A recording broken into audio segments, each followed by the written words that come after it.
Di video kita kali ini, saya akan membahas mengenai prinsip dasar SSH dan cara penggunaannya. Nah, supaya lebih mudah untuk dipahami, saya akan memulainya dengan sebuah studi kasus. Oke, katakanlah ada seorang engineer, namanya katakanlah Pak Hadi gitu.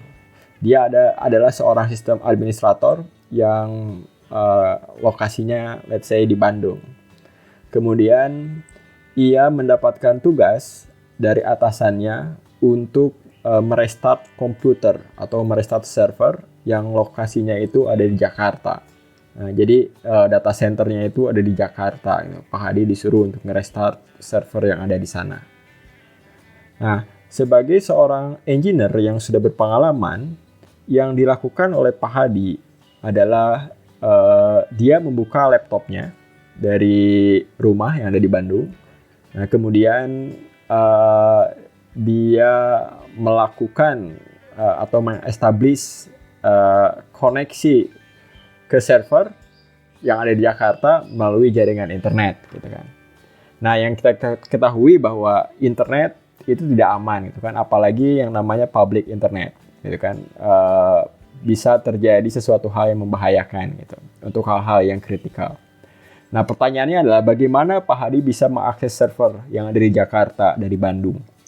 Kemudian bagaimana untuk menjamin bahwa komunikasinya itu aman? Gitu.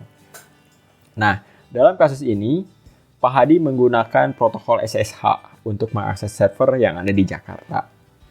Nah, SSH atau nama lainnya adalah Secure Shell adalah salah satu protokol remote administration yang memungkinkan user untuk dapat mengontrol dan memodifikasi remote host melalui internet.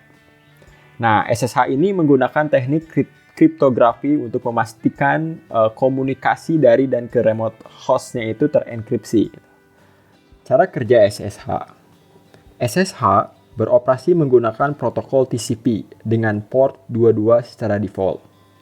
Pertama-tama, klien akan menginisialisasi koneksi SSH dengan melakukan TCP handshake dengan server untuk memastikan bahwa koneksinya itu secure.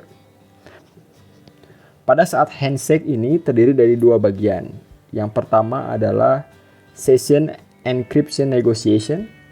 Nah, pada proses ini, server akan menawarkan protokol enkripsi beserta version yang disupportnya ke klien. Jika klien memiliki protokol dan versi yang sama, maka akan terjalin sebuah agreement atas protokol enkripsi yang digunakan. Dan koneksi akan dimulai pada saat ini. Nah, proses yang kedua yaitu user authentication. Nah, pada proses ini, user akan diminta untuk memasukkan username dan password. Untuk kemudian akan dilewatkan melalui encrypted tunnel. Nah, jadi karena tunnelnya terenkripsi, maka kredensial yang diinputkan itu tidak mungkin tercapture oleh third party atau oleh hacker.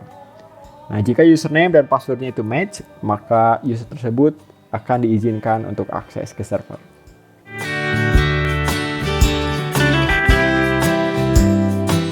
Nah, sekarang saya akan memperlihatkan bagaimana cara meremote server dengan menggunakan PuTTY.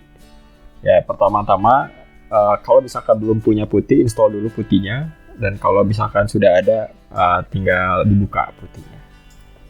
Oke, ini adalah PuTTY. Nah, ada beberapa hal yang harus diisi. Yang pertama adalah hostname. Nah, ini yang paling penting lah, hostname. Nah, untuk coba-coba teman-teman bisa menggunakan public SSH gratisan gitu. Namanya ada sdf.org gitu. Nah, di sdf.org ini kita bisa bikin account sehingga kita bisa bisa mensimulasikan remote access dari klien. Nah, kliennya itu komputer kita ke server. Servernya itu adalah ini, jadi sdf.org ini. Nah, tapi kita harus bikin account dulu gitu. Nah, nanti dari sini akan diberikan hostnya apa, kemudian kredensialnya apa. Nah, saya sebelumnya sudah membuat account, jadi saya akan coba create. Oke, nama hostname-nya adalah kemudian portnya 22, connection type-nya SSH gitu. Nah, kemudian langsung klik open. Nah, ini akan melakukan handshake. Dan handshake-nya setelah selesai, dia akan meminta seperti yang tadi dijelaskan, tahap 2 adalah user authentication. Nah, maka di sini akan diminta credential. Nah, di sini password. Nah, ini kita sudah masuk ke server ya. Nah, kurang lebih seperti itu. Jadi untuk SSH-nya sendiri cukup simpel, hanya dengan menggunakan putih, kemudian username password. Oke, jadi sekian untuk tutorial mengenai prinsip konsep SSH dan bagaimana cara menggunakannya dengan putih. Semoga bermanfaat.